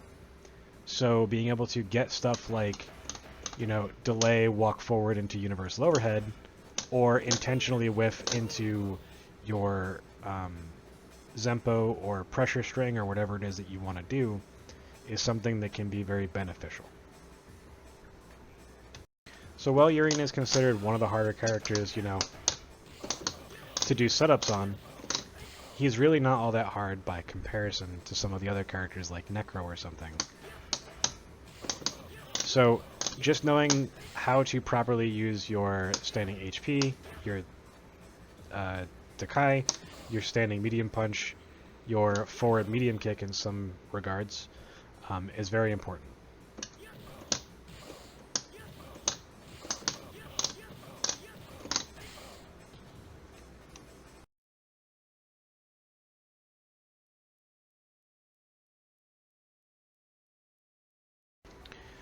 Yun and Yang are the two easiest characters in the game to do things against.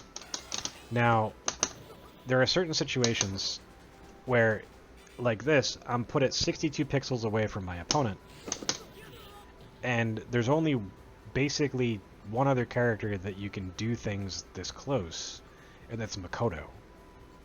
So Makoto is between 60 and 75, whereas the twins are between 61 and 80.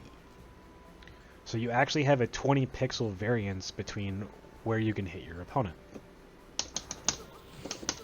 So it's very easy to manipulate how you're going to set things up against the twins. Because recovery canceling into walk basically sets up everything, just like it does against Makoto. So they also have sort of like this pyramid-ish setup for their hurt boxes. And that's also very important because you're basically interacting with the second hurt box, right?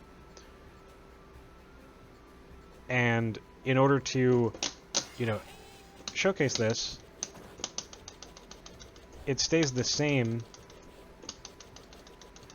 regardless of if they're in proximity guard or not.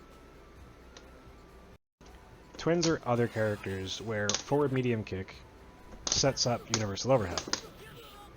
It also sets up all sorts of setups off of universal overhead, or I should say forward medium kick, into universal overhead. Essentially almost every setup that works against almost every character, as long as you're recovery canceling and walking forward, will work against twins.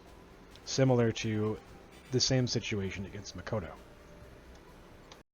You really do have sort of like a sky is the limit thing, where you can do basically wherever you want. In this situation, I did crouching medium kick, Kara fierce, Kara crouching medium kick, Kara universal overhead as a string. And this worked because of how close you can hit the universal overhead against twins.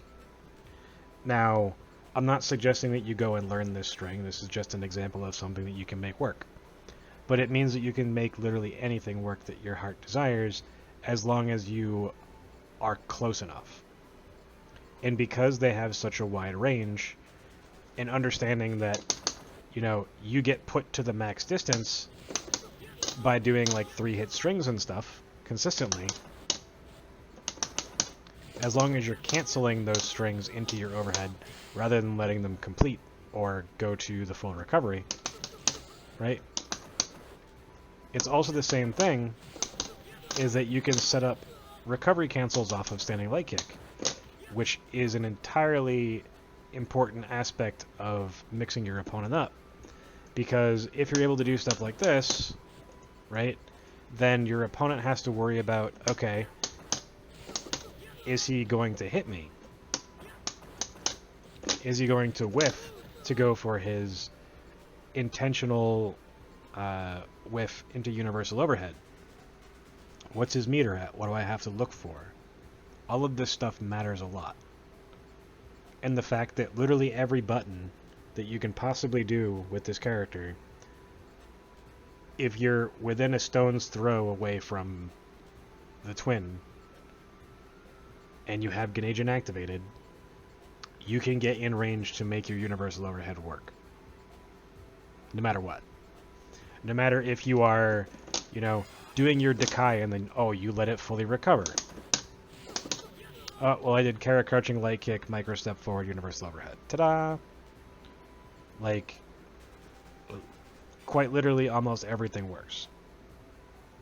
The most basic things, your normal pressure works, your 3-hit pressure works like I've already shown, your normal things into universal overhead work off of your forward medium kick.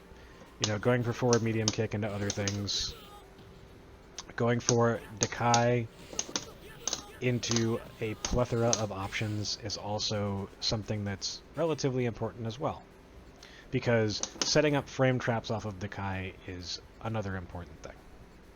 So the last subject that I want to cover after the twins is going to be the sort of rock, paper, scissors of Ganejin once you have universal overhead as an option.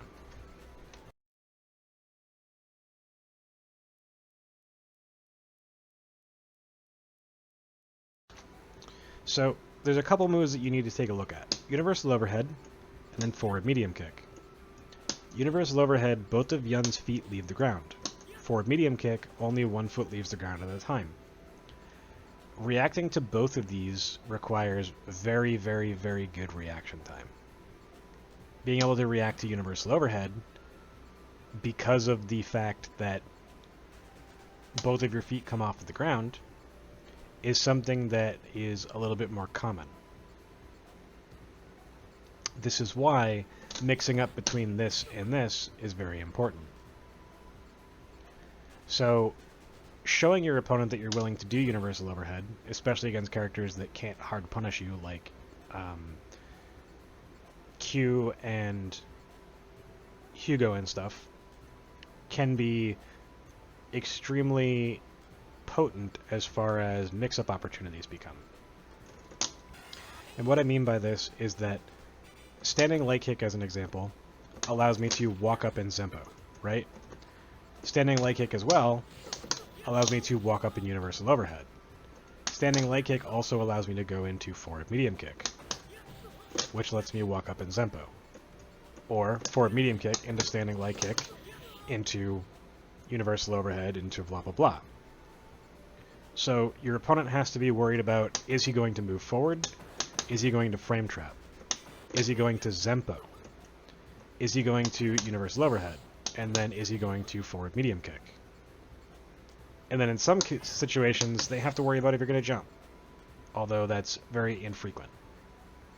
So just having your opponent understand that either their character is easily universal overheaded, or that you have a high enough variance in spacings and timings where you can go for your universal overhead and get damage from it,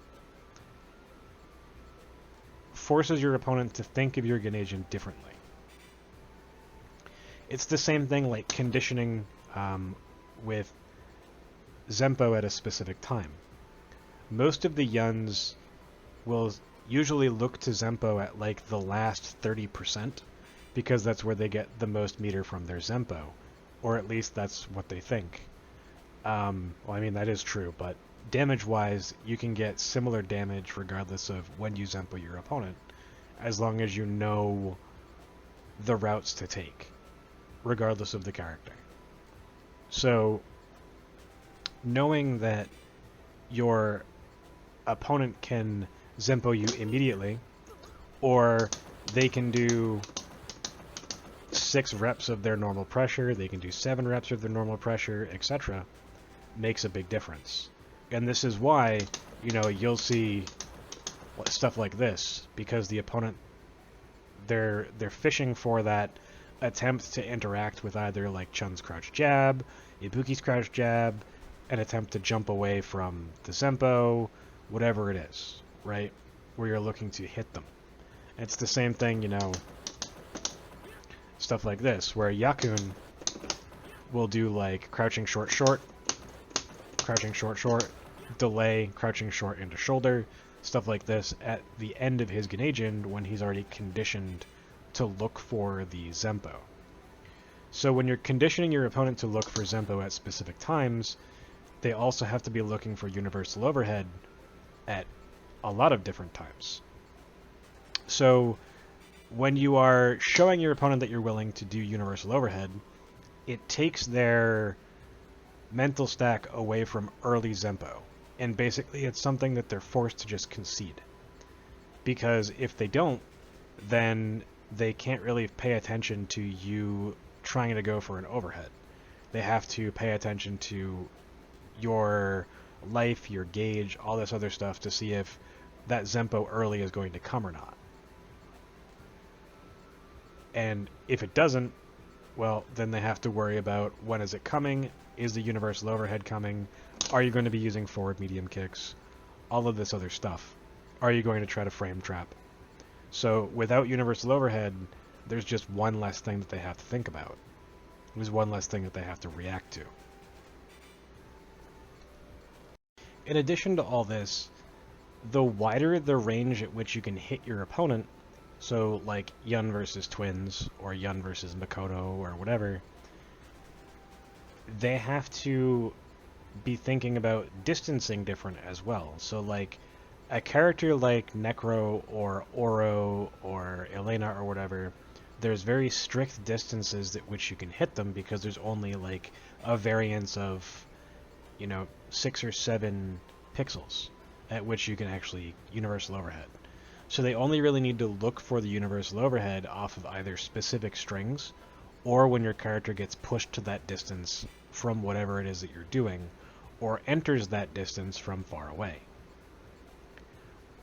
Whereas it's a lot more complicated when you're playing against, a Yun or a Makoto or something, because you can hit them from very, very close.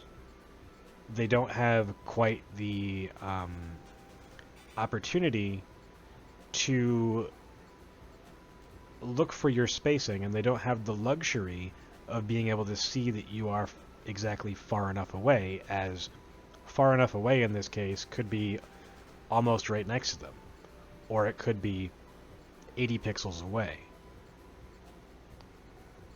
So there's a big difference from being here to being like here.